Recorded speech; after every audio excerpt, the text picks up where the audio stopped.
Querida familia, hermanos en la fe, amigos y toda persona que tenga acceso a este material. Para quienes no me conocen, mi nombre es Elías Loyola.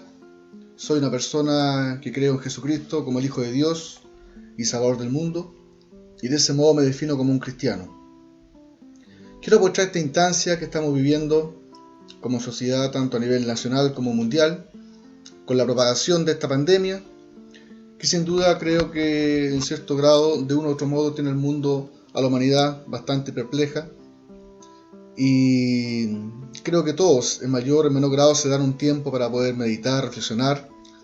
Y creo que en instancias como estas, de situaciones de gran envergadura, acontecimientos de gran alcance como el que estamos viviendo, todas las personas de algún u otro modo se acuerdan de Dios. Y me refiero a creyentes y no creyentes.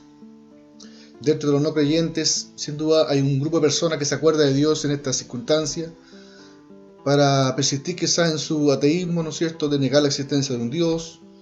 Muchos dicen que si realmente Dios existe, como tanta maldad, como tanta dolor, sufrimiento en el mundo, tanta muerte, ¿no es cierto?, tantos desastres naturales que existen y sucesos como lo que estamos viendo hoy en día, que traen como consecuencia la pérdida de muchas vidas, muchas personas que mueren en multitud.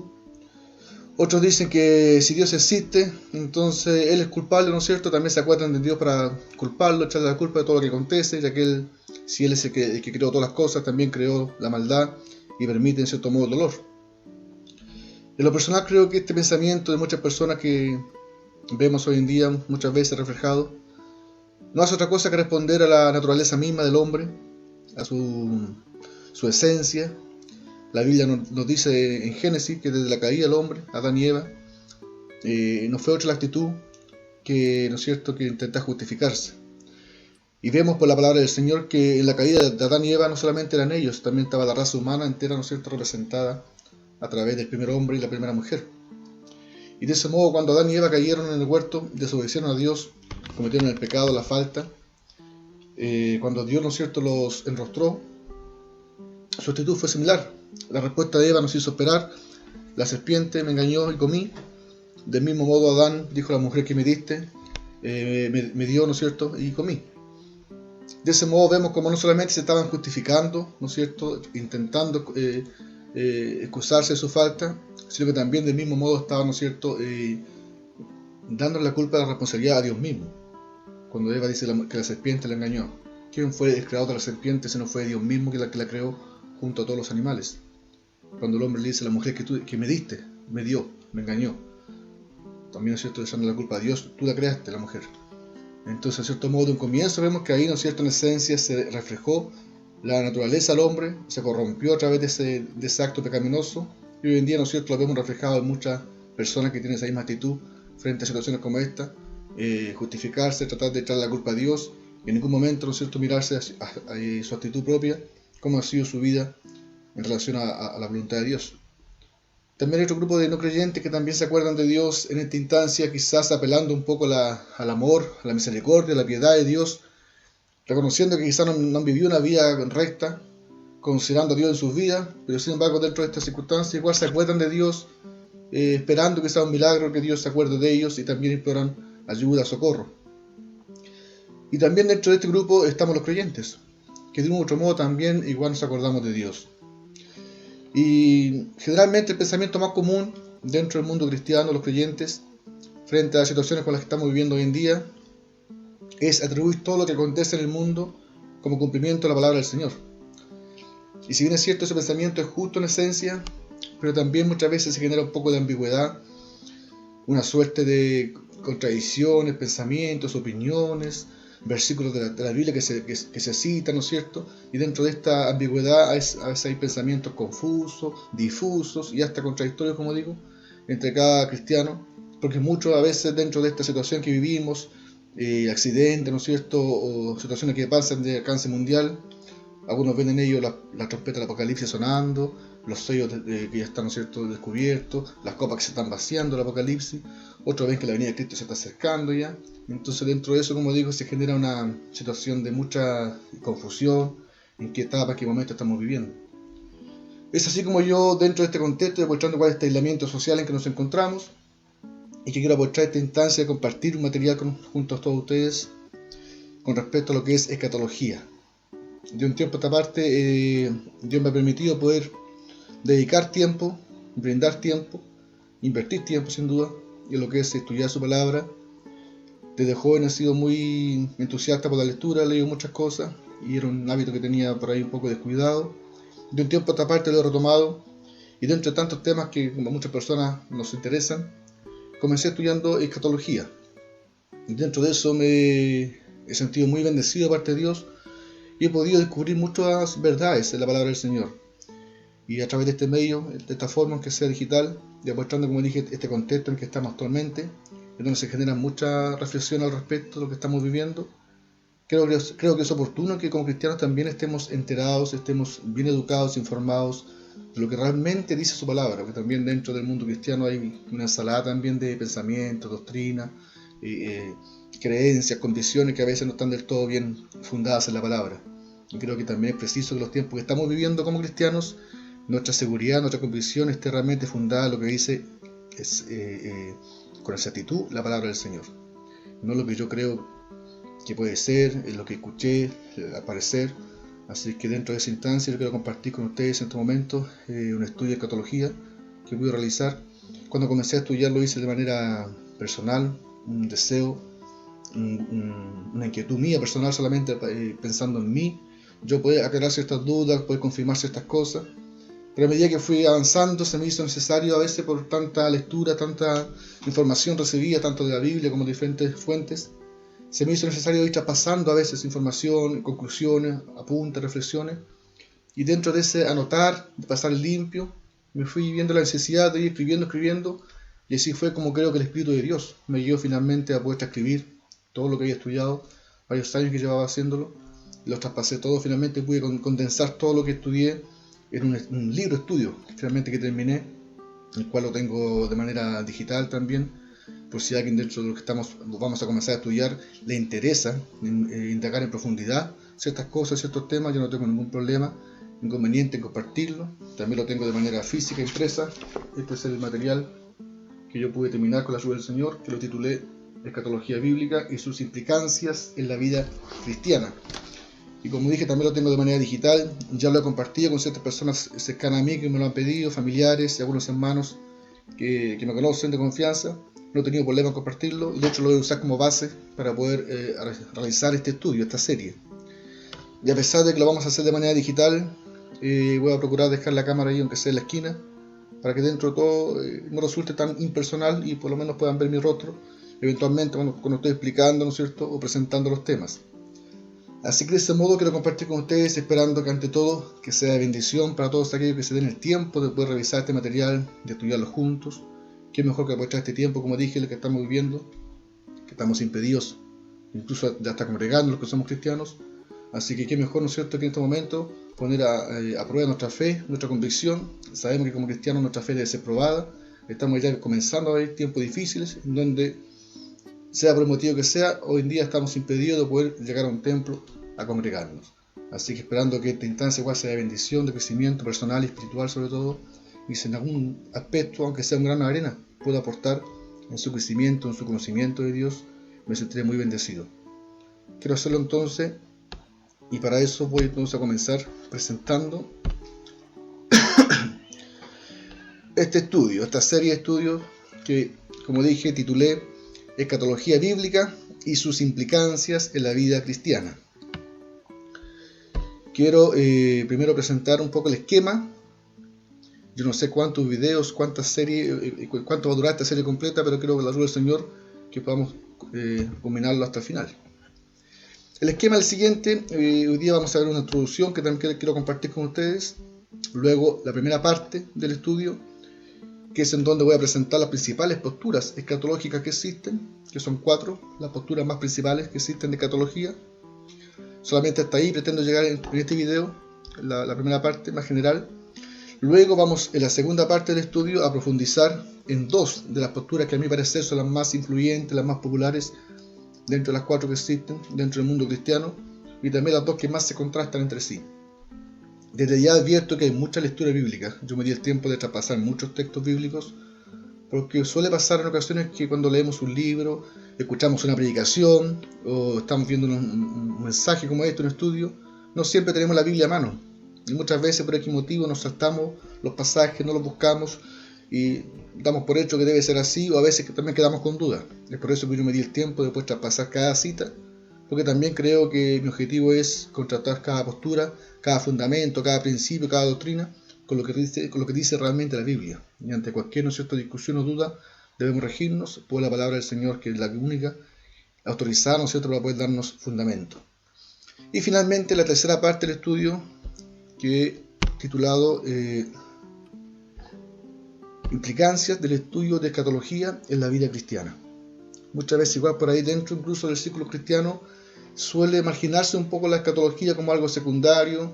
Hay cristianos que dicen que no, lo más importante es la salvación, pero dentro de ese pensamiento muchas veces igual se ignora que en escatología hay muchas doctrinas, pensamientos, principios que en ningún momento son secundarios. A medida avancemos y profundicemos en cada postura, vamos a darnos cuenta y descubrir que cada postura no solamente se enfoca en el orden, a los sucesos finales concernientes a la segunda venida de Cristo, sino que también cada postura encierra en sí una visión e interpretación específica de toda la Biblia.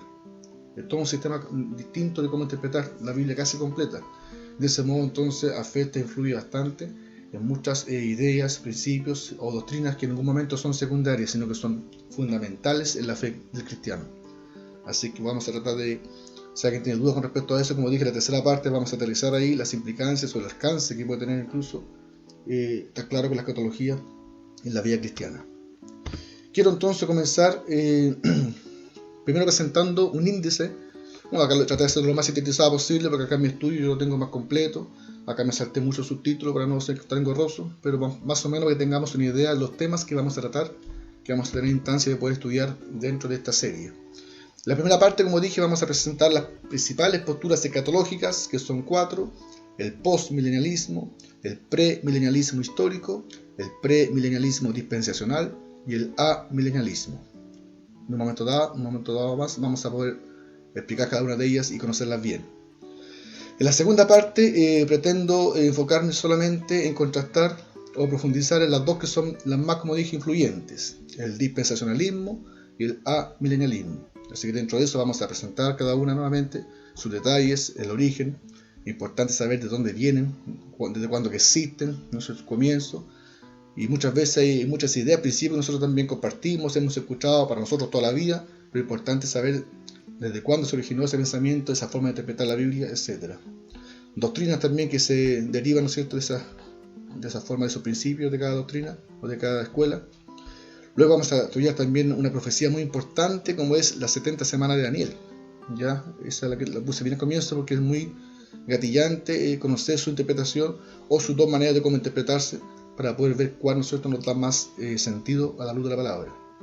Y luego vamos a analizar en profundidad algunas doctrinas de estas dos escuelas que son las más influyentes. En primer lugar, la doctrina del dispensacionalismo, que tenemos ahí, por ejemplo, la división de la historia en dispensaciones. En segundo lugar, vamos a interpretar vamos a estudiar la interpretación literal que le da a esta escuela a la Biblia. El tercer punto es el pacto perpetuo de Dios con su pueblo, hasta qué punto si es cierto no que es perpetuo, es eterno o no. El cuarto punto es la separación o distinción entre Israel y la Iglesia, que es un punto muy crucial, muy importante y preponderante para poder finalmente uno tener claridad cuál escuela, ¿no es cierto?, tiene más sentido a la luz de lo que dice la Biblia completa. Ya vamos a ver si la Iglesia de Israel son o no dos pueblos actualmente distintos o ya solamente son uno. Quinto punto o quinta doctrina es el rapto pretribulacional.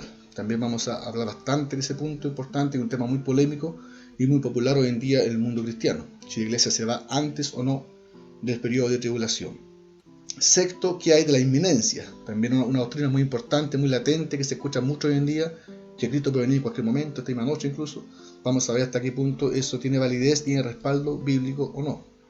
Y también ahí vamos a hablar de un tema secundario también, donde posiblemente a veces se fundamentan o intenta fundamentar, ¿no es cierto?, estas doctrinas. Vamos a estudiarlas juntos, a ver qué dice la Biblia realmente al respecto. Luego tenemos alguna doctrina también del amilenialismo, como lo es la escatología de la Biblia, el Redentor venidero, el reino de Dios, el nuevo pacto, la restauración de Israel, el derramamiento del Espíritu Santo, el día del Señor, cielos nuevos y tierra nueva, todo eso, ¿no es cierto?, con respecto a lo que dice la Biblia. El ya y el todavía no, una doctrina muy importante igual, muy esencial dentro de este pensamiento amilenial. Tercer punto, la visión del reino, el reino presente, el reino futuro. Cuarto, el esquema escatológico básico de la Biblia, ya la terminología bíblica de los 2 siglos, este siglo y el siglo venidero. También un análisis profundo a Mateo 24, un pasaje bastante conocido dentro de lo que es la escatología bíblica. Finalmente, al final vamos a ver algunos temas más independientes, más individuales, que también son de carácter escatológico, como lo es la presencia o la aparición o la manifestación del anticristo, ¿ya? La bestia del capítulo 13 de Apocalipsis, vamos a analizar eso, el cuerno 10 y la bestia también de 2 cuernos, que representan, ¿no es cierto?, cómo se puede interpretar eso. Luego tenemos un análisis exhaustivo al libro puntual de Apocalipsis, ya lo dejé para el final, por su motivo, ahí más adelante vamos a saber por qué. Vamos a conocer, ¿no es cierto?, las 4 escuelas puntuales que tiene ese libro de cómo se puede interpretar. La escuela preterista, la escuela idealista, histórica y también dispensacionalista clásica o la escuela futurista, que es la misma. Vamos a estudiar en profundidad el milenio del capítulo 20 de Apocalipsis, ¿ya? Y algunas discrepancias, ¿no es cierto?, opiniones variadas con respecto a esa interpretación de ese milenio. Y luego también me parece que nos queda algo más, el paralelismo progresivo, que también va a ser muy interesante conocerlo, darlo a conocer, que es una forma muy propicia de cómo interpretar el libro de Apocalipsis. Una alternativa bastante razonable, muy popular hoy en día dentro del mundo de la teología. Finalmente vamos a estudiar también el Apocalipsis 20 desde el punto de vista milenial, lo que significa la atadura de Satanás, la primera resurrección, la segunda muerte, la idea de un milenio acá en la tierra, ¿ya?, la segunda muerte, y también al final algunos temas de escatología individual, como lo es el estado intermedio de los creyentes y los incrédulos, y también el estado eterno de los creyentes y los incrédulos, para finalmente terminar con los nuevos cielos y la nueva tierra y el estado eterno, ya que pasa con la nueva tierra en el reino de Dios. Finalmente, unas conclusiones generales, y para dar paso, como dije, a la tercera parte, que es las implicancias o el alcance que todo esto, esta comprensión de todos estos temas, puede tener en la vida cristiana. Vamos a ver incluso el alcance en ciertas prácticas comunes en la iglesia hoy en día, como lo es el diezmo, el bautismo en agua, la presentación de niños, entre otras cosas. Si nos damos cuenta, entonces hay muchas cosas que también se pueden, de todos estos temas, uno incluso puede aterrizar y ver cómo también eso puede afectar a la visión que tengamos de lo que es el plan de Dios, el Evangelio en sí, la obra de Cristo, el alcance que eso tiene en la vida práctica del cristiano. Y finalmente algunas conclusiones, reflexiones finales, personales y la bibliografía. Así que eso es, a grosso modo, todo lo que espero que con la ayuda del Señor podamos estudiar en esta serie escatológica. Para comenzar entonces quiero hacerlo con la introducción, y para no saltarme ninguna idea, que esté todo lo más completo posible, quiero hacerlo ocupando la introducción puntual que tengo hecha en mi estudio. Así que quiero leerla literalmente para que no, como dije, se me escape ningún tema. Así es que también quiero proyectarla acá a la vez para que no sea tan tedioso, y mientras voy leyendo también puedan seguir la lectura si se interesan de ese modo. Dice así entonces, para poder ya introducirnos a lo que es el estudio. Introducción. Existen muchos temas de relevancia en la vida del hombre, algunos en relación al futuro y porvenir de la humanidad, del planeta, del mundo entero.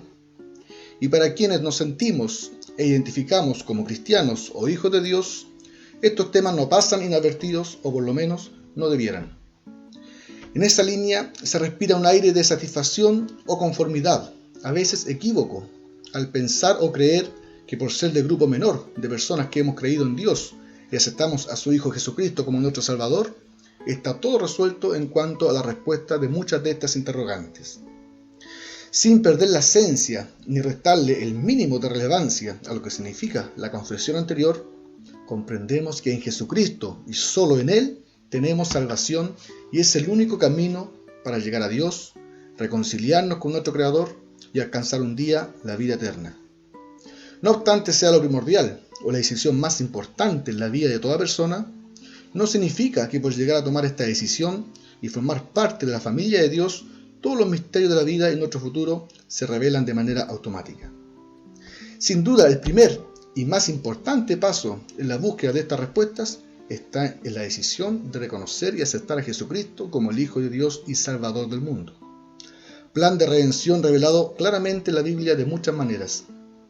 A modo personal, me cautiva la forma de comprenderlo en los libros de Romanos y Hebreos. Pero no podemos ignorar que en la Sagrada Escritura encontramos mucho conocimiento más que es vital y necesario una vez tomada esta decisión.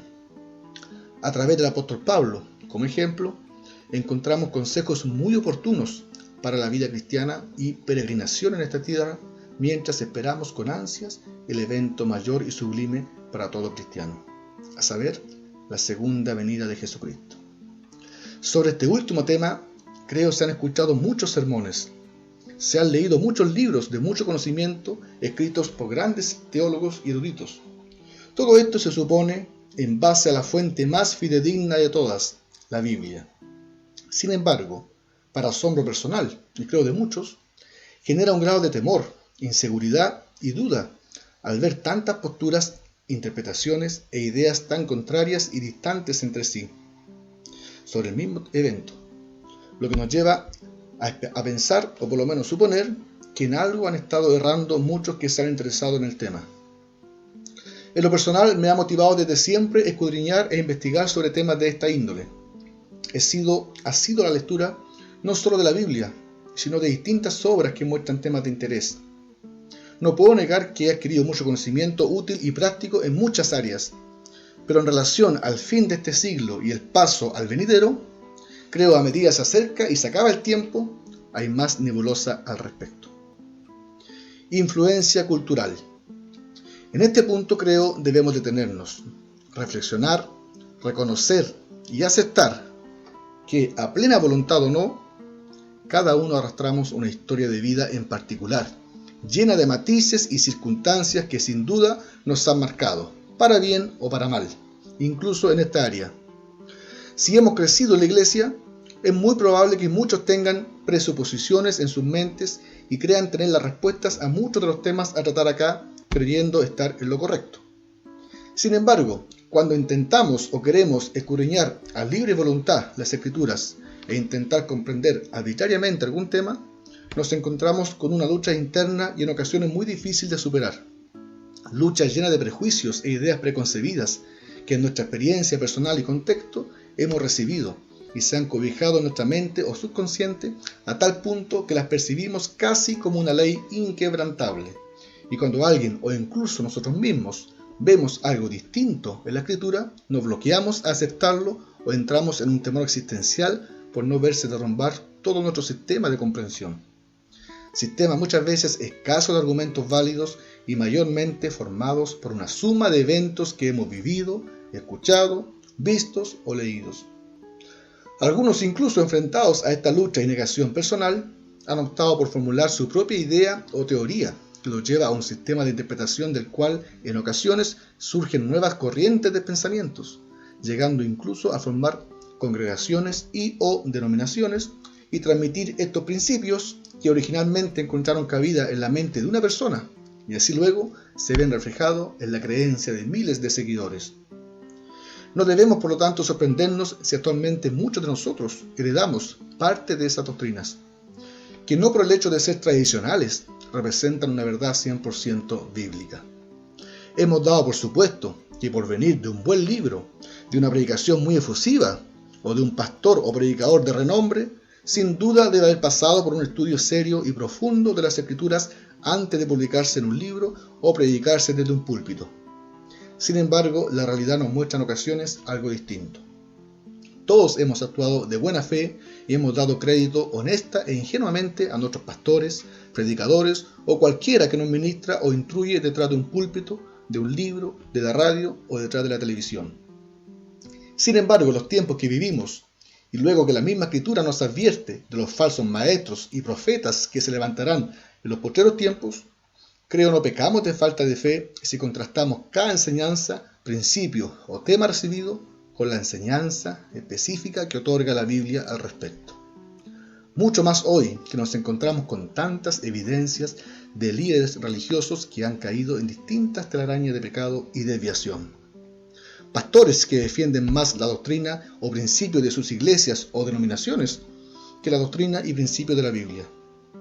Predicadores que detrás de sus mensajes tan efusivos esconden otros intereses que distan mucho de un hijo de Dios. Por tanto, consciente de lo difícil que puede resultar, sin embargo es preciso dejar a un lado nuestras presuposiciones, ideas preconcebidas, lo que ha sido nuestra base y todo lo que entendemos o creemos del tema para poder realizar este estudio con una mente abierta, limpia y escudriñarlo todo a la luz de la Biblia. Así quizás pueda ver las cosas de una manera distinta a como las percibía en su mente y llegar a una mejor conclusión. Finalmente pida a Dios que su Espíritu Santo sea quien le guíe en este estudio y le dé entendimiento y discernimiento para comprender lo que dice su palabra. Propósito del estudio. Es mi deseo abordar el tema de la escatología en este estudio de una manera honesta, transparente y objetiva, procurando redactar y ser leído libre de prejuicios y buscando solo despejar ideas erróneas, confirmar principios cruciales y entregar información precisa y clara, esencialmente concerniente a lo que dice la Biblia. Así como el presente estudio cumplió mis expectativas personales, espero pueda cumplir las expectativas de todo el que se interese en estudiarlo y pueda cautivar el interés de quienes conocen mucho del tema, de quienes tienen sus dudas, como también de quienes desconocen plenamente los temas a tratar y puedan en última instancia recibirlo como un material informativo.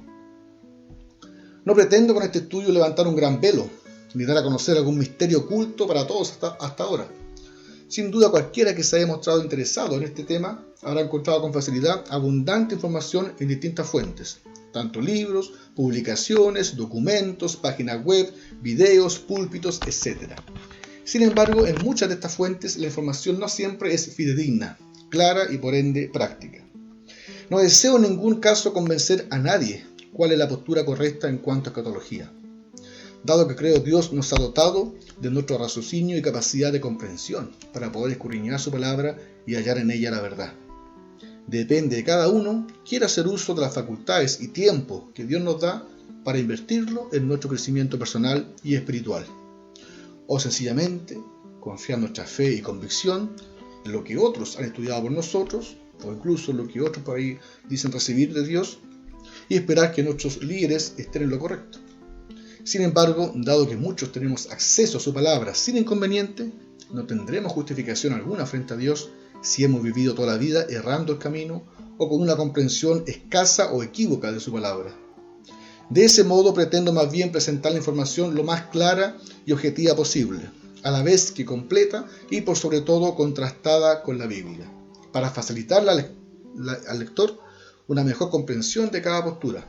Y si con esto puedo aportar a una mejor comprensión de la Escritura y por ende a replantear ciertos principios o ideas quizás incompletas, infundadas o erróneas, me sentiré más que conforme.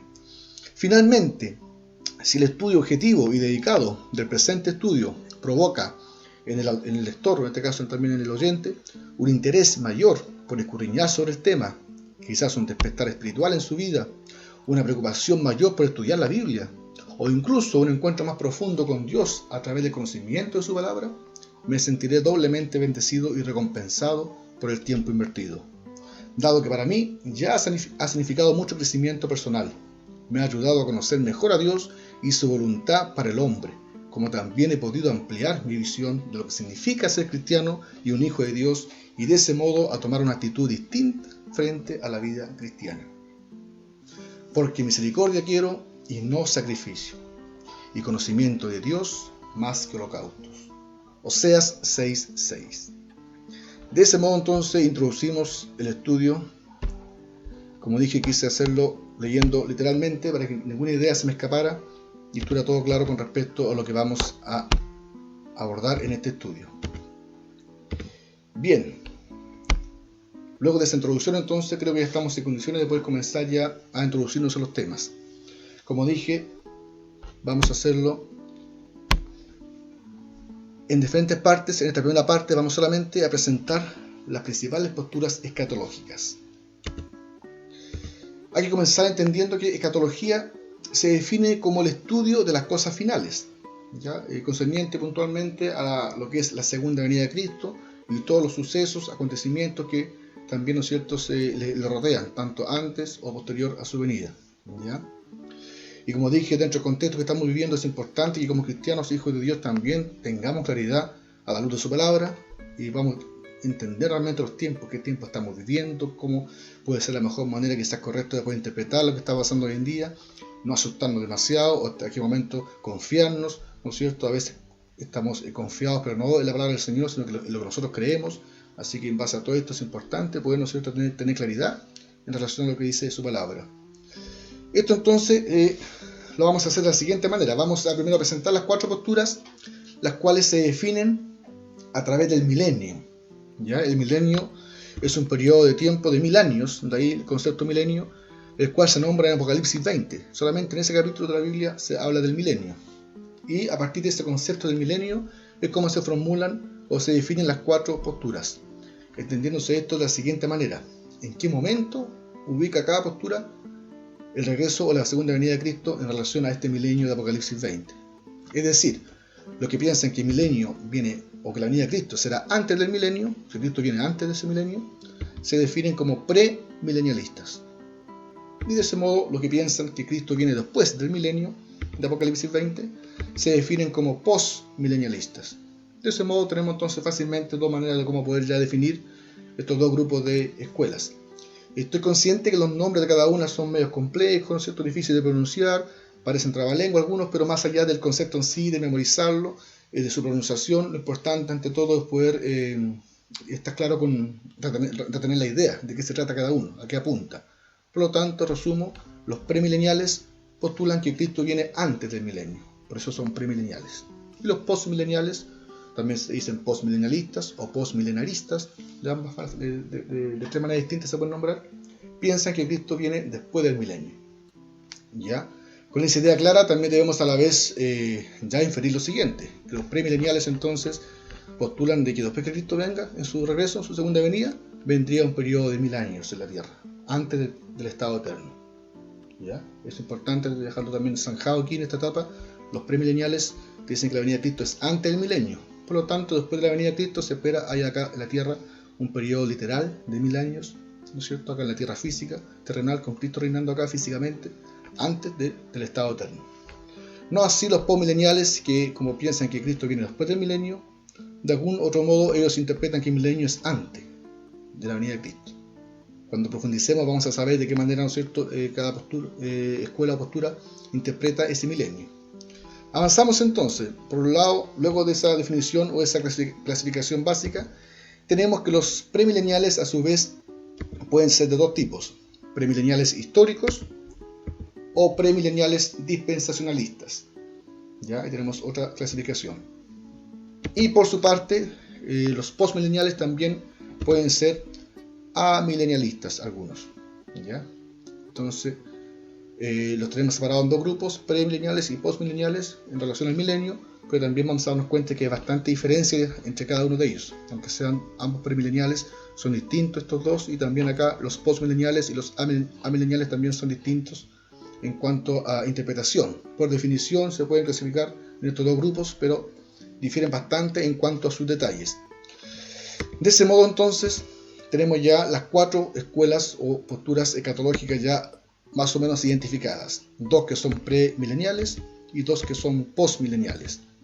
Por lo tanto, estas 4 posturas se definen de la siguiente manera: primero, premilenialismo histórico, premilenialismo dispensacional, que son los 2 premileniales, y luego el postmilenialismo y el amilenialismo, que son las 2 posturas postmileniales. En esta presentación entonces, en esta primera parte, vamos a profundizar y presentar cada una de estas 4 escuelas. Para hacerlo vamos a utilizar un gráfico o un esquema de cada una de ellas para poder comprender mejor lo que cada una postula, lo que cada una interpreta, ¿no es cierto?, o cada una propone. Vamos a comenzar en esta ocasión con el postmilenialismo. Para empezar, es importante notar que en el gráfico la gama de grises representa el grado de maldad, de corrupción, ¿no es cierto?, de maldad que hay en el mundo, o de paz. Mientras más oscuro, ¿no es cierto?, más maldad, más corrupción, más desorden. Y mientras más claro, ¿no es cierto?, hay más paz, más orden divino, etc. Por lo tanto, de ese modo, esta escuela cree, ¿no es cierto?, que la maldad irá a ir decayendo a medida que pasa el tiempo, y el mundo va a ir mejorando cada vez más, ¿ya? Si nos damos cuenta, acá tenemos la era de Israel, es decir, el Antiguo Testamento, hasta esta parte. Acá tenemos definido claramente la primera venida de Cristo, que ya sucedió, y acá tenemos su segunda venida. Lo que estamos viendo mientras tanto entre estas dos venidas es la era de la iglesia, la época que estamos viviendo actualmente. Y también, si se dan cuenta, esta escuela también coloca acá el milenio, lo ubica también dentro de estas dos venidas, ¿ya? Entonces, ¿qué postula en esencia esta escuela? Como se dan cuenta, los postmileniales dicen que el mundo va mejorando cada vez más, y eso dado al trabajo de la iglesia.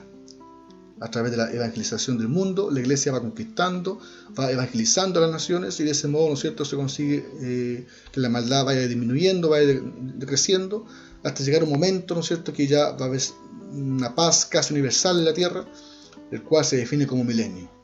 Dentro de estas creencias hay dos grupos. Algunos piensan que el milenio es ya ahora, entre estas dos venidas, desde que Cristo vino por primera vez, ya se inauguró el milenio hasta que Él vuelva por segunda vez, y ese milenio está representado por la iglesia. Y es una forma de interpretar lo que Cristo está reinando en los corazones de los cristianos. Es como un reinado espiritual, ¿ya? Y se llama milenio porque es este periodo de tiempo prolongado entre las dos venidas. Hay otros que son postmileniales que dicen que no, que en cierto modo el milenio aún no ha llegado, pero como el mundo va mejorando, según ellos, llegará el momento en que se logrará casi la totalidad del mundo se ha convertido a Cristo, ¿no es cierto?, al Evangelio, y ese periodo previo a la segunda venida va a ser llamado milenio. Algunos piensan que va a ser mil años literales, 1000 años justos antes que Cristo venga, que se va a conseguir la paz mundial a través de la iglesia, del trabajo de la iglesia. Y otros creen que no necesariamente puede ser 1000 años, pero va a ser un tiempo prolongado de tiempo antes que Cristo venga, el cual ya ahí podría concebirse como milenio. De todos modos, la perfección misma, todos concuerdan que no se va a conseguir hasta que Cristo vuelva. ¿Ya? Simplemente que el mundo va a ir mejorando cada vez más y va a llegar un momento, un periodo de tiempo prolongado en que el mundo va a estar casi, ¿no es cierto?, una paz casi universal. ¿Ya? Esa es la creencia, ¿no es cierto?, de los postmileniales en esencia. Lo que sí también es bueno definir, mirando el gráfico, que luego que Cristo viene, su segunda venida, es solamente un juicio final, hay solamente una resurrección corporal para todos, inmediatamente la nueva creación y el estado eterno, dado que el milenio ellos lo ven cumplido acá antes de esas dos maneras que yo presenté. Eso es a grosso modo, ¿no es cierto?, el bosquejo o lo que cree la escuela postmilenial. Vamos a ver en qué se fundamentan para esto.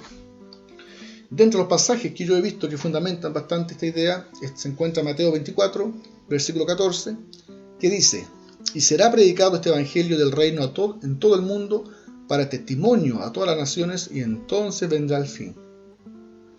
Otro pasaje está en Mateo 13, 31 al 33. Voy aquí para no molestar el texto, esconder un poco la cámara.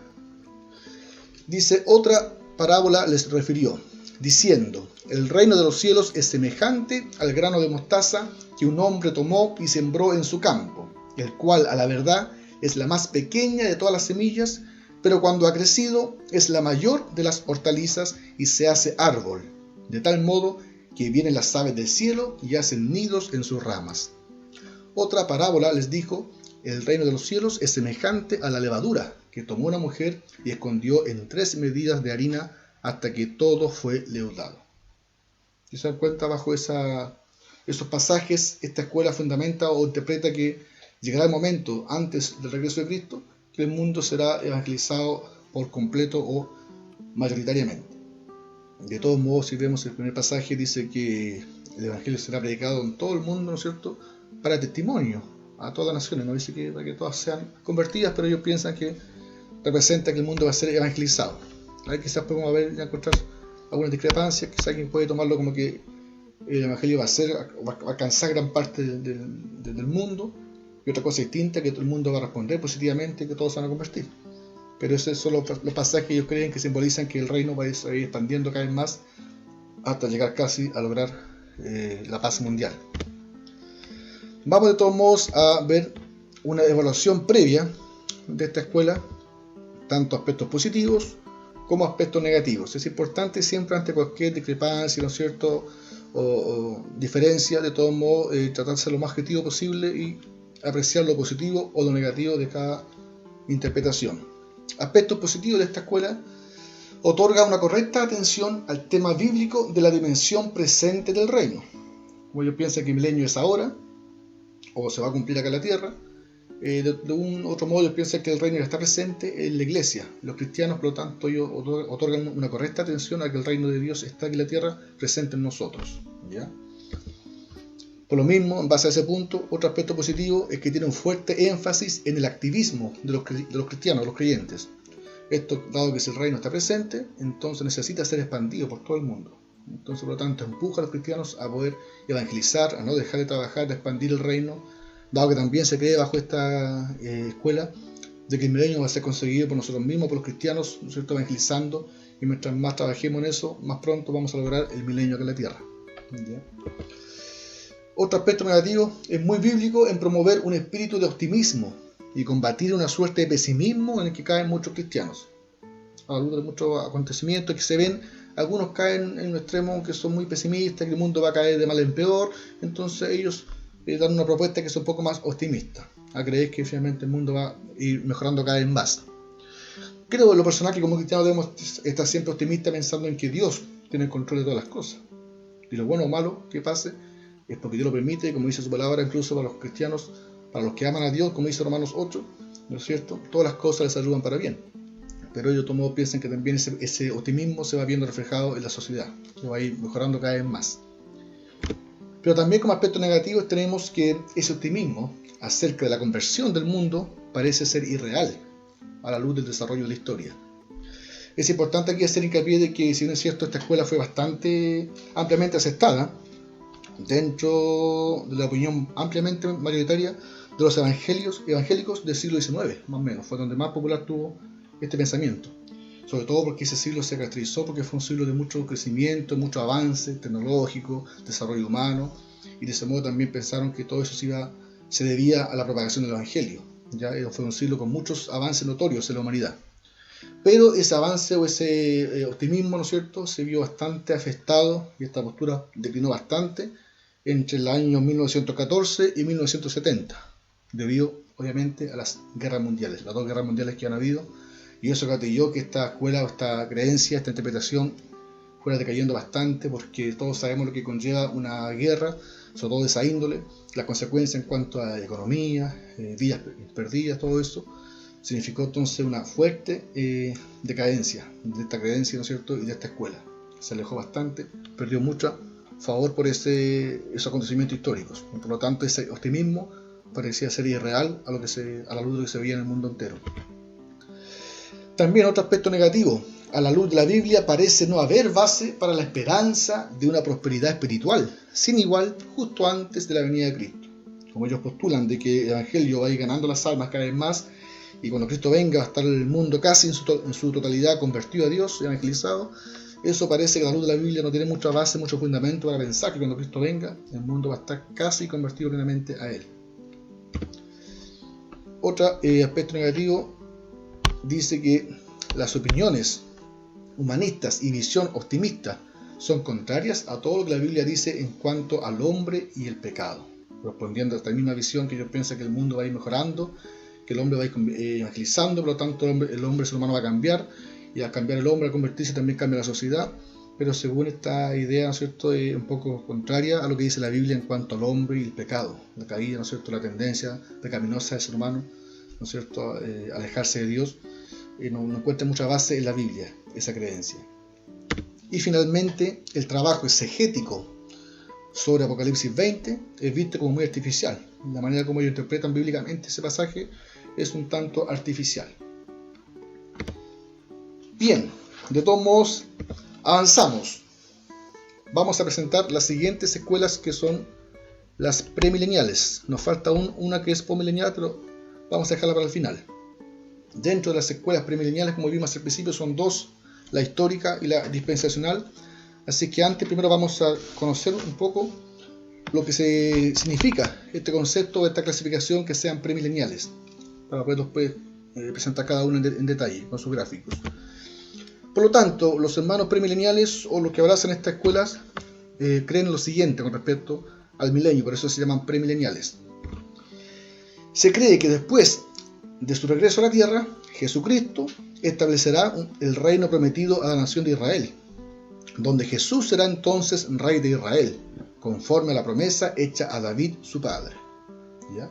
Por lo tanto, como bien dice ahí el primer punto, después de la venida de Cristo se espera entonces acá en la tierra, antes del nuevo cielo y la nueva tierra, y la tierra presente, un reinado milenial, de 1000 años literales con Cristo, ¿no es cierto?, gobernando físicamente desde Jerusalén, desde Israel.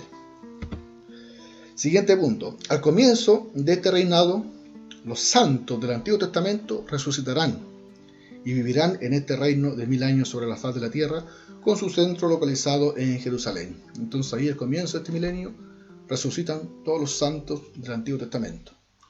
Se entiende por ello solamente los santos judíos, los que fueron, ¿no es cierto?, parte del linaje de Abraham, los que fueron creyentes, los que fueron hijos de Dios, pero obviamente israelitas, porque el resto de las naciones estaban, ¿no es cierto?, aún en desconocimiento, estaban alejadas de lo que es el plan de Dios y también no eran parte de su pueblo. Por lo tanto, solamente los santos judíos resucitan para este milenio y también vivir acá en la tierra con Cristo reinando. Tercer punto. Además, en estos 1000 años se restablecerá el sistema de sacrificios del Antiguo Testamento y todos los habitantes de la tierra subirán entonces a Jerusalén una vez cada año para la celebración de los sacrificios. Una idea bastante interesante que poco se conoce, pero también es parte de este sistema de interpretación de lo que esperan un milenio acá en la tierra, ¿no es cierto?, de pensar que después que Cristo venga en este milenio se van a restablecer este sistema de sacrificio, ¿no es cierto?, que se hacían en el Antiguo Pacto. Esto obviamente no son ideas al azar. Vamos a ver más adelante que está todo fundamentado en pasajes, dependiendo de cómo se interpreten. Esto ellos lo fundamentan en profecía, ¿no es cierto?, del Antiguo Testamento, y si se toman de manera literal, hay que pensar que así va a ser. También dentro de los premileniales existen 2 o 3 resurrecciones, las cuales están separadas por 1000 años, es decir, una al comienzo del milenio y otra al final del milenio. La primera resurrección de los justos al comienzo del milenio, ¿ya?, y la resurrección de los injustos al final del milenio. También los que son premileniales pretribulacionales, que más adelante vamos a entender también ese concepto, creen que habrá 3 resurrecciones, puesto que se suma o se añade una más solamente para la iglesia 7 años antes de la venida de Cristo y también del milenio, ¿ya?, en el rapto de la iglesia, ¿ya?, el rapto secreto que se llama, o la venida de Cristo por sus santos. Ahí solamente resucitan los cristianos, ya los creyentes. Y se cree, como dijimos, que la resurrección al comienzo del milenio es para los justos, pero solamente los santos del Antiguo Testamento, los judíos, ¿ya?, para ser parte igual de ese reino milenial acá con Cristo que fue prometido a Israel. Es por eso que los santos del Antiguo Testamento, que eran judíos, debían también resucitar ahí para ser parte de las promesas que Dios le hizo a ellos. Y finalmente, 3 días de juicio se creen o se interpretan bajo esta visión. Primero, el Bema, o Tribunal de Cristo, como está puesto ahí, el cual tomaría lugar en el cielo, y es solamente para que la iglesia reciba los premios y galardones por sus obras, ¿no es cierto? Ese es el llamado el Tribunal de Cristo.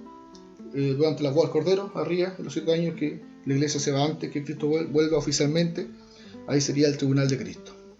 Segundo, el juicio a las naciones, que se va al comienzo del milenio, ¿ya?, y será cuando Cristo venga oficialmente en su venida, ¿ya?, según estos hermanos lo basan en Mateo 25, donde habla cuando Cristo venga, ¿no es cierto?, en su regreso, en su venida oficial, se sentará en un trono y juzgará a las naciones, ¿ya? Entonces ese es el juicio a las naciones al comienzo del milenio.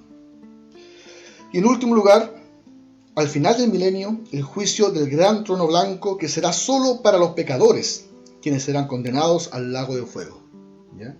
Ese último juicio al final del milenio, que será solamente, según lo interpretan ellos en Apocalipsis, solamente para los no creyentes, los pecadores, ¿ya?, al final del milenio, el gran trono blanco. Luego entonces, que ya conocemos más o menos en esencia lo que representa o cómo interpretan, ¿no es cierto?, los premileniales este milenio, vamos ahora entonces a conocer las 2 escuelas premileniales.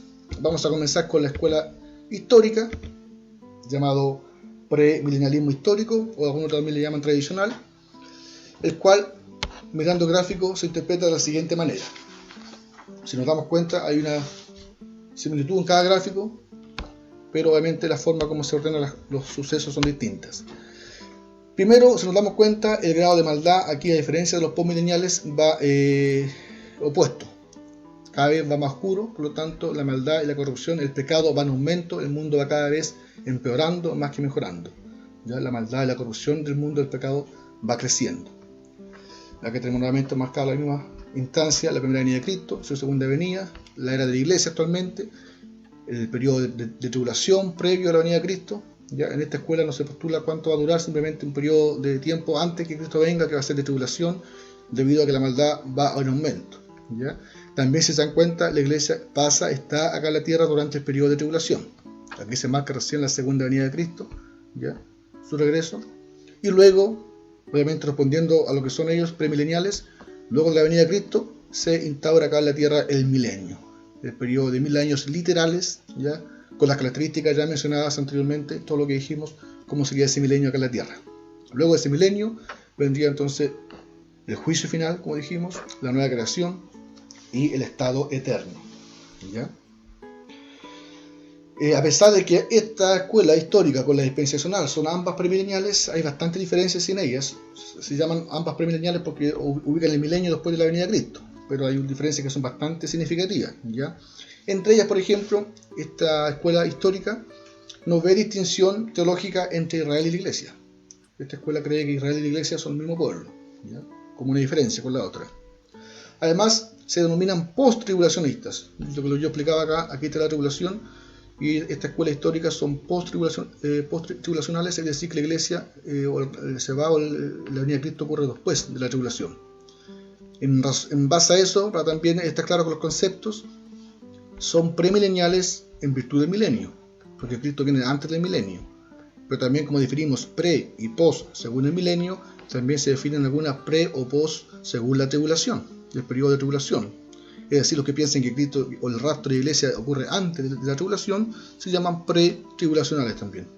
Y los que piensan que Cristo viene después de la tribulación, que la iglesia pasa por la tribulación, son post-tribulacionales. En este caso, esta escuela es premilenial, pero a la vez es post-tribulacional. La iglesia se va después de la tribulación, pero Cristo viene antes del milenio. ¿Ya? Además, esta postura enseña que la iglesia será arrebatada para recibir a Jesús en el aire y de inmediato escoltarlo a la tierra, a fin de establecer su gobierno de 1000 años literales acá en la tierra. ¿Ya? Eso es más o menos lo que interpreta esta escuela. Ahora, con respecto al milenio, ¿no es cierto? Vamos brevemente a dar algunos pasajes para saber en qué se fundamentan ellos para un milenio acá en la tierra, ya que eso es lo más característico. Tenemos que ellos ocupan como fundamento los pasajes, los capítulos 11, 65 y 66 de Isaías, ¿ya? Y también todas las profecías del Antiguo Testamento concernientes a la restauración de Israel. Ahí tenemos varios ejemplos: Jeremías 23, Isaías 24, Ezequiel 36, Ezequiel 37, igual que habla de la profecía de los huesos secos, ¿no es cierto?, el valle de los huesos. Además también del capítulo 20 de Apocalipsis, por eso está acá en el Nuevo Testamento. Pero el grosso, ¿no es cierto?, de su fundamento está acá en el Antiguo Testamento, en donde, como dije acá, se hace alusión a la restauración de Israel, y se habla también en términos netamente humanos, de estilo de vida humano. Por ejemplo, el pasaje de Isaías 65, 11 y 66 hablan de un periodo de paz, ¿no es cierto?, de armonía en la tierra, y se habla en términos de lo que es la vida del hombre, donde dice que habitará, por ejemplo, el lobo con el cordero, el león comerá paja. Entonces, en términos humanos se habla, por lo tanto, ellos lo atribuyen que eso va a acontecer en el tiempo, en el periodo del milenio. Lo que sí hay que dejar en claro que ninguno de estos pasajes literales acá hablan, ni siquiera hablan el concepto del milenio, ¿no? Simplemente hablan otras profecías en términos humanos y ellos lo atribuyen que eso va a acontecer en el milenio. Solamente Apocalipsis 20 es el único capítulo de la Biblia que habla expresamente y literalmente de un periodo de 1000 años.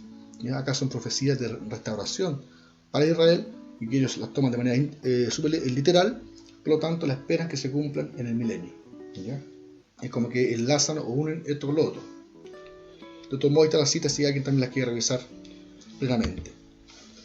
Finalmente, entonces, vamos a ver la otra postura que nos queda premilenial, que es los dispensacionales o dispensacionalismo, ¿ya? Que es la tercera escuela que estamos viendo ahora. Esta es la escuela que tiene más detalles, se encuentra en el gráfico también, ya hay más cositas, hay más eventos, hay más información, ¿ya? Vamos a comenzar explicando que el orden de maldad es lo mismo, la corrupción también va aumentando, el mundo va empeorando cada vez más, ya la maldad no va mejorando. En ese aspecto es claro explicar que solamente los postmileniales creen que el mundo va mejorando. Todas las otras tres escuelas concuerdan que el mundo, que el pecado va a ir empeorando cada vez más, ¿ya? Acá está lo mismo, la primera venida de Cristo está representada ahí, la era de la iglesia, la que estamos actualmente. La segunda venida de Cristo está acá, pero esta escuela en particular es la única que se identifica o diferencia por el llamado rapto de la iglesia, o el arrebatamiento, que el cual lo ubica. No critica que es la única escuela que piensa que hay un rapto, todas las demás también piensan que hay un rapto, un arrebatamiento, pero esta es la única que lo ubica antes de la venida de Cristo, oficial. Y cual, como se ve acá, se ubica 7 años antes de la venida oficial de Cristo. Esta escuela cree que ahí va a ser el arrebatamiento de la iglesia, ¿ya? Encima algunos piensan, no todos, pero algunos sostienen que sería de 7 años justos, previos a la venida de Cristo. Más adelante vamos a entrar en detalle en base a qué se cree esto. Por lo tanto, de esa manera, una vez que la iglesia es raptada o es llevada al cielo, acá en la tierra se desata entonces recién ahí el periodo final de tribulación. Por lo tanto, igual esta es la única escuela que es pre-tribulacionista, que la iglesia se va antes de la tribulación, la iglesia no pasa por la tribulación final o la persecución final acá en la tierra, se va antes, es liberada de eso, y arriba ocurriría mientras tanto, como dijimos en la presentación premilenial, la boda del Cordero y el juicio de Jesucristo, y el trono de Cristo arriba, en donde se van a dar los galardones, los premios a los cristianos por sus obras. Y luego acá ocurre oficialmente su segunda venida, ya con la iglesia, y luego da paso al milenio. También creen en un milenio acá físico, literal acá en la tierra de 1000 años, por eso también son premileniales, ¿ya? Y luego entonces el juicio final acá, ya dijimos ya que bajo este pensamiento hay 2 juicios, y según esta escuela particular son 3 juicios, uno arriba, ¿no es cierto?, solamente para los cristianos, para la iglesia, otro acá al comienzo, que va a ser para las naciones, al comienzo del milenio, y otro al final del milenio, que va a ser para los impíos. Y también ellos postulan que hay 3 resurrecciones, una para la iglesia acá al comienzo, solamente para los santos, otra acá al comienzo del milenio, que es para los judíos del Antiguo Testamento, los santos del Antiguo Testamento que resucitan para ser parte de este milenio, y al final acá una última resurrección solamente también para los impíos, para ser juzgados o más bien condenados. Y luego recién viene la formación del nuevo cielo, la nueva tierra y el estado eterno. Ese es más o menos la presentación, lo más general, porque bastante con muchos detalles, detallistas esta escuela, así que eso es lo más general y lo más coincidente que se puede decir, porque también incluso dentro de esta escuela hay mucha diferencia de opinión, hay teólogos que ubican hasta 5 o 6 resoluciones incluso físicas corporales, así que hay hasta discrepancia con diferencias, pero por lo menos eso es lo más coincidente. También me gustaría compartir dentro de esta escuela algunos datos interesantes. Dice que apenas ocurra el rapto, tendría que levantarse acá en la tierra un líder mundial, reconocido o identificado como el anticristo, ¿ya? Apenas ocurra el rapto o el arrebatamiento, quien hará un pacto de 7 años con los judíos, quienes lo reconocerían como su Mesías, solamente con los judíos. Después de los primeros 3 años y medio, el anticristo romperá el pacto, pondrá su imagen en un templo, que será reconstruido en Jerusalén, y se sentará allí a pedir adoración como si fuera Dios mismo, y lo obligará a ponerse una marca de la bestia 666 en la frente o en la mano derecha, ya durante ese periodo de tribulación. Cuando los judíos no adoren al anticristo y se nieguen a ser marcados por él, esto los perseguirá para matarlos y matará a muchos. Esta segunda parte de la semana es denominada la Gran Tribulación. Al cabo de los 3 años de persecución, las naciones del mundo vendrán en contra de Israel para atacarlo y destruirlo, especialmente las fuerzas armadas de China y Rusia, Gog y Magog, según lo que dice Apocalipsis 20:8. Vendrán a través del río Éufrates, que se habrá secado milagrosamente para que 200 millones de soldados vengan a atacar a Jerusalén. Esto se denomina la guerra de Armagedón. Pero esta guerra tendría un final horrible para los enemigos de Israel, pues el Señor mismo, con su iglesia, aunque algunos creen que dejará la iglesia en el cielo, en su segunda o tercera venida, y los vendrá, ¿cierto?, y los libertará de la opresión del anticristo y las amenazas de sus enemigos, los cuales serán destruidos por los ejércitos celestiales. Jesucristo vendrá y posará sus pies sobre el monte de los olivos en Israel, y este monte se partirá en 2 partes, matando a todos los que vengan en contra de Israel. Será un día de sangre y muerte, de tal manera que la sangre llegará hasta los frenos de los caballos, según lo menciona Apocalipsis 14:20. Satanás es atado a partir de ahí por 1000 años, según Apocalipsis 20:2. Ocurre una segunda resurrección, ¿ya? Los santos del Antiguo Testamento. En este punto, después de la victoria, se establece el reino milenial de Cristo sobre la tierra, con su centro de gobierno en Jerusalén. Los gentiles que hayan sobrevivido este evento final serán los súbditos del reino, pero el pueblo de Israel regresará a su nación durante el milenio y aceptará entonces al Mesías, gobernando juntamente con él por 1000 años. Los sacrificios del Antiguo Testamento y las fiestas judías serán restablecidas y diariamente serán holocaustos y ofrendas en el templo nuevo, que será levantado por Cristo para su gobierno milenial. En relación a la iglesia, algunos autores dispensacionalistas sostienen que durante el milenio la iglesia estaría o seguiría suspendida en el aire, habiendo un Israel físico y terrenal acá en la tierra y otro espiritual. Otros creen que la iglesia igualmente descenderá con Cristo a la tierra durante el milenio, siendo la tierra habitada en ese periodo por personas con cuerpo físico y terrenal y corruptible, como son los judíos de Israel físico, como también con almas con cuerpos glorificados, la iglesia. Poco antes de terminar el milenio, Satanás será desatado por un poco de tiempo y saldrá nuevamente a engañar a las naciones para reunirlas para la batalla. Hay discrepancias en esto, pues algunos ubican esta batalla en el periodo de la tribulación y otros lo ubican al final del milenio. Hay como una diferencia. De todos modos, se percibe una interpretación muy literal en esta postura, tema que se abordará con más detalle en su momento. Finalmente, luego después del milenio, ocurre una tercera resurrección, como ya dije, que es la de los incrédulos. A la vez ocurre un segundo juicio frente al trono blanco para condenación de los impíos. Este esquema es lo más general, como dije, porque hay mucha diferencia también entre ellos. Vamos entonces a avanzar finalmente a la presentación de la última escuela que nos queda, que también es postmilenial, porque piensa que Cristo viene después del milenio, pero son o se definen amilenialistas, o es el amilenialismo, ¿ya? Bien, esta escuela o este esquema, si se dan cuenta, resulta bastante simple en comparación al anterior, pero eso no quiere decir que también no tenga mucho que aportar o que decir. Respondiendo al gráfico, es bastante similar al primer gráfico, porque también son postmileniales, en el sentido de que después de la segunda venida de Cristo no ubican ningún milenio acá, sino que el milenio es antes, pero hay bastante diferencia igual entre la postmilenial y la amilenial. Comenzando con el gráfico, vemos que nuevamente la maldad irá en aumento.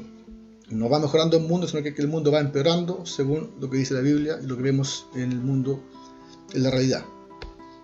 La primera venida de Cristo, y ahí comenzó la era de la iglesia, hasta su segunda venida, y el milenio, dice esta escuela milenial, que es todo este tiempo entre ambas venidas, es el milenio. Si se dan cuenta, los postmileniales al principio ubicaban el milenio acá, pero no estaba seguro si era toda la época. Algunos decían que iba a llegar un tiempo más adelante, etc. Hay discrepancia, lo ubicaban antes, pero no con mucha seguridad en qué momento. Porque también dentro de ese pensamiento, los postmileniales lo interpretan literal, que con ese 1000 años literales, así que no sabían en qué momento ubicarlo. Ya llevamos 2000 años de existencia de la iglesia, así que de todos modos para ellos ya no puede ser literal, porque ya han pasado 2000 años. Pero esta escuela milenial dice que el milenio es ahora durante estas dos épocas, entre la primera y la segunda venida de Cristo, solamente que la escuela milenial dice que el milenio no es acá en la tierra, sino que es en el cielo. Es el tiempo actual en que Cristo está reinando espiritualmente arriba, en el cielo, con los santos que han muerto. Todos los creyentes que han muerto están en la presencia de Cristo actualmente y están con Él reinando ya en el cielo. Es un periodo, ¿cierto?, celestial de 1000 años. También se cree que el reino de Dios está acá en la tierra presente en la iglesia, pero el milenio propiamente tal de Apocalipsis 20 se interpreta que está sucediendo en el cielo, ¿ya? De ese modo entonces ubican solamente una pura venida de Cristo, un solo regreso oficial, luego de eso obviamente un puro juicio final para todos, una sola resurrección para todos, general, universal, luego inmediatamente la formación del nuevo cielo, de la nueva tierra y la eternidad, ¿ya? De todo modo, como dije, a pesar de que el esquema es bastante sencillo, también tiene bastantes principios en que se fundamentan para su interpretación. Para empezar, un dato histórico: desde el siglo IV hasta finales del siglo XIX, el amilenialismo fue considerado como la teología escatológica milenial más ampliamente aceptada, desde el siglo IV hasta el siglo XIX. El nombre dado a esta posición es inadecuado, ya que parece significar que de acuerdo a esta interpretación escatológica no hay milenio alguno, ya que se dice amilenial, cosa que no es cierta. Esta posición establece que el reino de 1000 años establecido en Apocalipsis 20 no debe entenderse de manera futura ni literal, sino espiritual. Es decir, el reinado de Cristo durante el periodo de la Iglesia es el reinado de 1000 años. Los 1000 años no son un periodo fijo, sino un número simbólico, el cual representa un largo periodo de tiempo.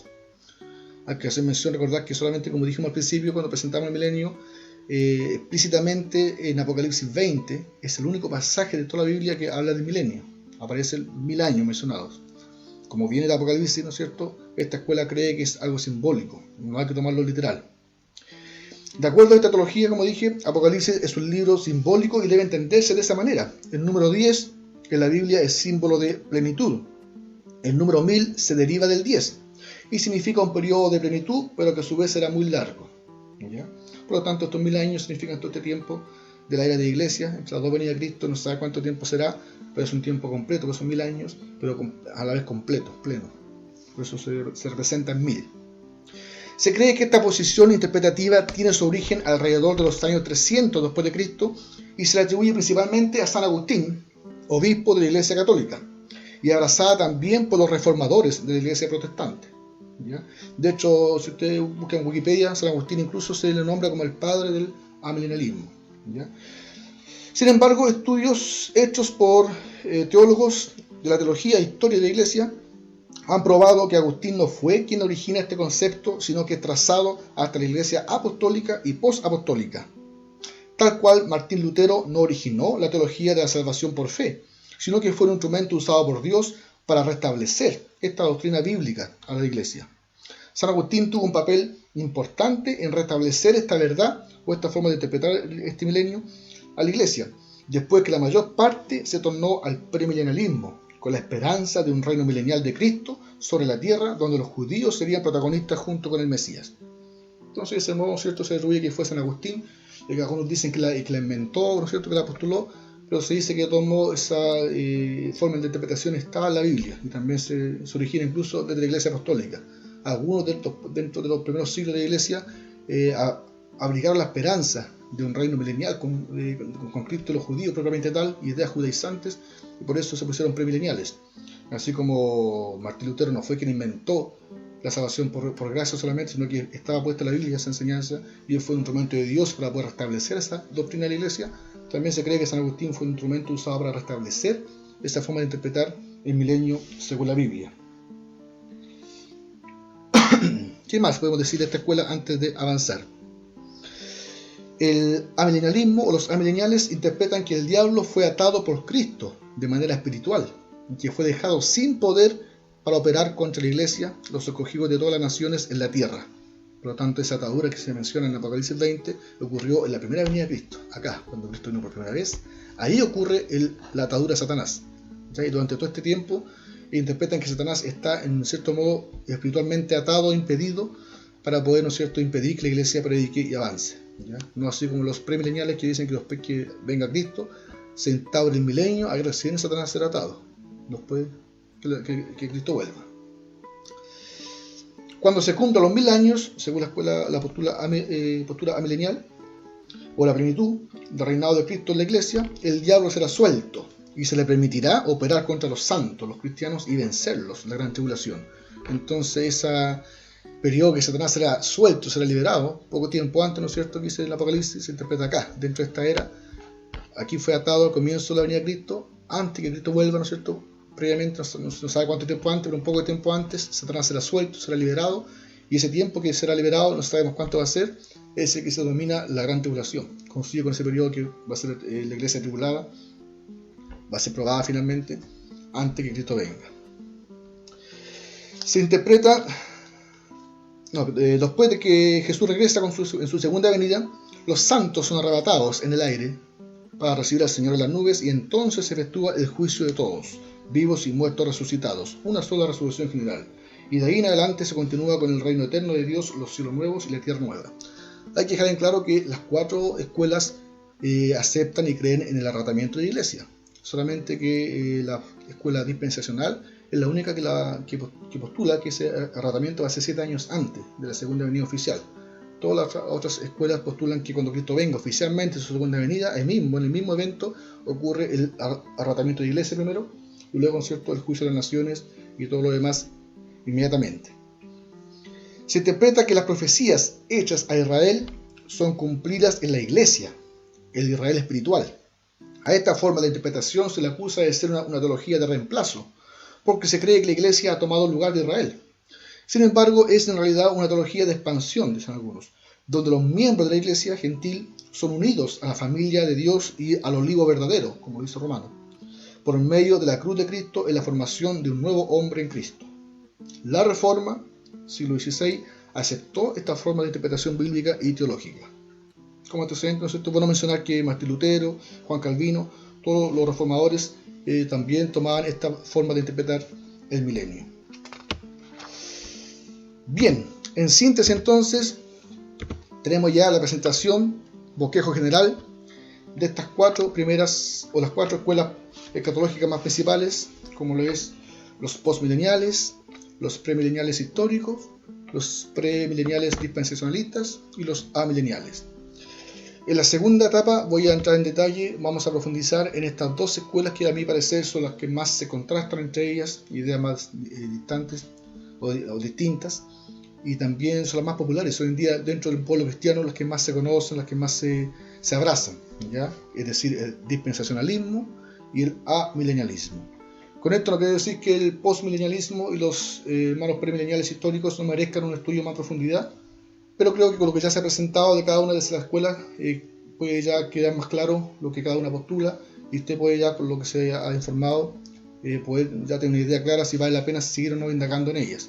Por ejemplo, en cuanto a la escuela postmilenial, ese optimismo, ¿no es cierto?, esa idea de que el mundo va mejorando y que la iglesia va finalmente a conseguir el milenio acá en la tierra a través del Evangelio, se puede fácilmente refutar a la luz de lo que dice la Biblia. Aquí yo puse un listado de pasajes, textos bíblicos, donde usted puede corroborar, ¿no es cierto?, que a la luz de lo que dice la Biblia en estos pasajes, es difícil de creer o aceptar que el mundo va a ir mejorando cada vez más. Al contrario, todos estos pasajes apuntan a que el mundo va empeorando, y cuando Cristo venga no va a encontrar un mundo, una iglesia, un pueblo, una humanidad casi 100% convertida. Más pasajes como Mateo 24, Lucas 18:8, Romanos 12:2, Mateo 25:31, Juan 15:18, Lucas 17:26, Segunda de Pedro. Me faltó dar los capítulos, esa cita, a ver si la puedo confirmar. Segunda de Pedro 3:3, por si acaso, me faltó ahí. Segunda de Pedro 3:3. Mateo 24:37, Segunda de Tesalonicenses 2:3 y Juan 16:33. Como son tantas citas, no quise ponerlas todas, pero sí coloqué algunas, las que están ahí, para que las revisemos juntos, pero también están todas anotadas si usted también las quiere buscar. Son 2 pasajes donde la idea que se transmite es la misma. Por ejemplo, Mateo 24:9 dice: entonces os entregarán a tribulación y os matarán, y seréis aborrecidos de todas las gentes por causa de mi nombre. El versículo 12 dice: y por haberse multiplicado la maldad, el amor de muchos se enfriará. Y eso lo dijo Cristo mismo en Mateo 24, un capítulo bastante escatológico, hablando de los sucesos finales. Lucas 18:8 dice: pero cuando venga el Hijo del Hombre, ¿hallará fe en la tierra? Esas palabras también son textuales de Jesucristo mismo, y como son palabras de Cristo, podemos también fácilmente aceptar que en sus labios, más que una pregunta retórica, perfectamente puede ser una profecía. Cuando Él venga, ¿hallará fe en la tierra?, dando a entender en qué circunstancia encontrará, ¿no es cierto?, el mundo en su regreso. Mateo 24:37 dice: mas como los días de Noé, así será la venida del Hijo del Hombre. Porque como los días antes del diluvio estaban comiendo y bebiendo, casándose y dando en casamiento, hasta el día en que Noé entró en el arca, y no entendieron hasta que vino el diluvio y se los llevó a todos. Así será también la venida del Hijo del Hombre. Y no es solamente el único pasaje que relaciona o hace una analogía entre su venida y los días de Noé. Y como bien dice ahí, termina diciendo: y vino el diluvio y se los llevó a todos. Así también será la venida del Hijo del Hombre. O sea, pillará al mundo desprevenido, ¿no es cierto? Y no tiene relación con lo que dicen los postmileniales, que el mundo va a estar casi convertido en su totalidad. Finalmente, Segunda Tesalonicenses 2:3 dice, déjenme sacar un poco la cámara acá para no tapar el versículo, dice, ahí, Nadie os engañe en ninguna manera, porque no vendrá sin que antes venga la apostasía y se manifieste el hombre de pecado, el hijo de perdición, el cual se opone y se levanta contra todo lo que se llama Dios o es objeto de culto, tanto que se sienta en el templo de Dios como Dios, haciéndose pasar por Dios. De todos modos, este pasaje enfatiza bastante que, ¿no es cierto?, que no vendrá sin que antes venga la apostasía y se manifieste, ¿no es cierto?, el hombre de pecado, que también es sinónimo de maldad, de corrupción en el mundo. Por lo tanto, son pasajes donde claramente, junto con todos los demás que mencioné anteriormente, la idea es esa: es cuando Cristo venga no encontrará el mundo plenamente convertido casi en su totalidad. Así que a la luz de esos pasajes es bastante como refutable el pensamiento o la idea general de la escuela postmilenial. Y con respecto a la escuela premilenial histórica, también estoy obviando un análisis profundo de esta escuela, porque si nos damos cuenta, incluso acá puse como comparación entre ambas escuelas, su esquema es bastante similar incluso a la escuela amilenial. Solamente, voy a sacar acá la cámara para que se pueda ver bien ahí, solamente se diferencia obviamente en que estos son premileniales, por lo tanto después de la venida de Cristo ubican el milenio, lo ubican después de la venida, y acá los amileniales no, el milenio ocurre antes. Pero los demás son bastante coincidentes, coinciden mucho. La iglesia pasa por la tribulación en ambas posturas, un solo juicio al final, cuando Cristo venga, un juicio final único para todos, una sola resurrección y la creación del nuevo cielo y la nueva tierra. Solamente la diferencia está en el milenio, que los premileniales históricos lo ubican después de la venida de Cristo. Por lo tanto, como en ese aspecto esta escuela es bastante igual similar en cuanto al milenio a los dispensacionales, por lo tanto cuando hagamos el análisis completo a la escuela dispensacional, podremos saber en detalle y descubrir hasta qué punto es viable la comprensión o la interpretación de un milenio acá en la Tierra. Ya. Y finalmente, entonces, antes de terminar esta primera parte, quiero simplemente presentar algunos cuadros comparativos de cada postura, que son bastante interesantes para poder ya hacernos una idea, un resumen, y poder sintetizar toda esta información e irnos ya con ideas claras con respecto a lo que cree o postulan cada una de estas escuelas. Por ejemplo, relación del regreso de Cristo con una tribulación futura. ¿Ya? Tenemos dos formas de pensamiento: los pre-tribulacionales y los post-tribulacionales. Es decir, quienes piensan que la tribulación, que el arrebato de la iglesia se va antes de la tribulación o el regreso de Cristo. Tenemos solamente acá que los dispensacionales son los únicos que creen, ¿no es cierto?, en un rapto pre-tribulacional. Es decir, la iglesia no pasa por la tribulación. Es la única escuela que cree eso. Las otras tres escuelas no.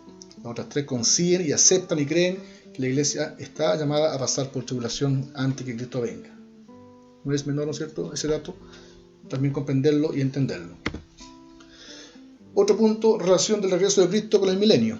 Como lo vimos al principio, y en base a eso igual están denominadas, así que están ahí divididas, compartidas. Hay dos que son premileniales y dos que son postmileniales. Estas dos creen que Cristo viene antes del milenio, los históricos y los dispensacionales, que son ambos premileniales. Y el postmilenialismo y los amileniales creen que no, que Cristo viene después del milenio. Relación de la Iglesia e Israel. Este punto igual es bastante decidor, muy gatillante. ¿Qué escuelas interpretan que Israel y la Iglesia son distintos o no? Tenemos la interpretación dispensacional, que postula que la Iglesia es distinta de Israel, son dos cuerpos distintos, dos pueblos distintos. Y la interpretación histórica, que cree que no, que la Iglesia es el actual o es el nuevo Israel. Nuevamente tenemos que solamente el dispensacionalismo es la única escuela que interpreta que la Iglesia de Israel son o fueron, son y seguirán siendo siempre dos pueblos distintos. Y al postular eso también se interpreta que son dos pueblos con planes distintos, con propósitos distintos y con futuros distintos. ¿Ya? Y lo demás, estas tres escuelas dicen que no, que después que desde la segunda venida de Cristo, la Iglesia es el actual Israel espiritual de Dios. Y todas las promesas hechas a Israel en el Antiguo Testamento se cumplen de manera espiritual acá en la Iglesia. Las que no se han cumplido se cumplirán en su segunda venida. Y finalmente, una comparación con respecto a un milenio futuro en la tierra, antes del estado eterno. ¿Qué escuelas efectivamente esperan este cumplimiento de este periodo milenial de manera física y literal y terrenal, acá, en la tierra física? ¿Quiénes son nosotros los que creen en un milenio futuro terrenal? Son la escuela premilenial histórica, los dispensacionalistas y el postmilenialismo, como vimos, también creen que va a ser acá en la tierra. No saben si ya algunos postulan que se está viviendo ahora a través de la iglesia, de manera espiritual, otros dicen que no, que va a llegar su momento, que va a ser, pero de todos modos esperan que va a ser acá en la tierra. Los únicos, los amileniales, dicen que no, que ellos no creen que ese milenio representa un periodo de tiempo físico acá en la Tierra, sino que es un periodo de tiempo entre ambas venidas, pero que está sucediendo arriba en los cielos. Es un reinado celestial. De ese modo, entonces, se pueden resumir o sintetizar lo más relevante de cada una de estas 4 escuelas. Espero entonces, ante todo, que la información haya sido lo más clara posible, que se haya comprendido, ¿no es cierto?, que a raíz de esta forma de interpretar la Biblia surgen estas 4 formas de pensamiento o cómo interpretar tanto la venida de Cristo, en qué momento ubicarla según estos conceptos. Esto es claro que ahora hay varias ideas o esta información puede generar muchas dudas con respecto al milenio, lo que es la tribulación, pero como dije, en la segunda etapa vamos a entrar en detalles y vamos a profundizar 2 de las escuelas más completas a la vez, y de ese modo también vamos a poder abarcar la mayor parte de los temas, ya hay todas las dudas, los principios y también a la luz de eso las doctrinas que se forman a raíz de esos principios, de cómo interpretar ciertas cosas, se van formando doctrinas. Así que es importante todo eso contrastarlo, como dije, con lo que dice la Biblia. Así que entonces los dejo a todos invitados para que en el segundo video ya entremos a la segunda parte del estudio, como dije, que es el análisis a las posturas más influyentes, que va a ser el dispensacionalismo y el amilenialismo. Eso es todo por el día de hoy, espero que la información haya sido clara. Cualquier duda, consulta, no duden en preguntarme, siempre estaré dispuesto a responder, como también dije, sea que necesita y sea de todo modo más detalle y más fundamento. También puedo compartir el estudio completo. Acá estoy en la presentación solamente mostrando lo más sintetizado posible, pero acá está más en detalle toda la información más fundamentada con todos los datos. Lo tengo en formato Word, lo tengo en formato PDF digitalmente, y cualquier comentario, ¿no es cierto?, opinión, diferencia o incluso hasta crítica, mientras sea constructiva y sea en un margen de respeto y crecimiento mutuo, siempre es va a ser bien recibida, y estoy dispuesto de todo modo a poder compartir cualquier opinión o parecer. Así que eso es todo por el día de hoy. Espero que Dios nos bendiga a todos, nos dé su gracia y pidamos siempre sabiduría para poder, ¿no es cierto?, comprender lo que dice su palabra. Nos vemos en la segunda parte. Bendiciones para todos.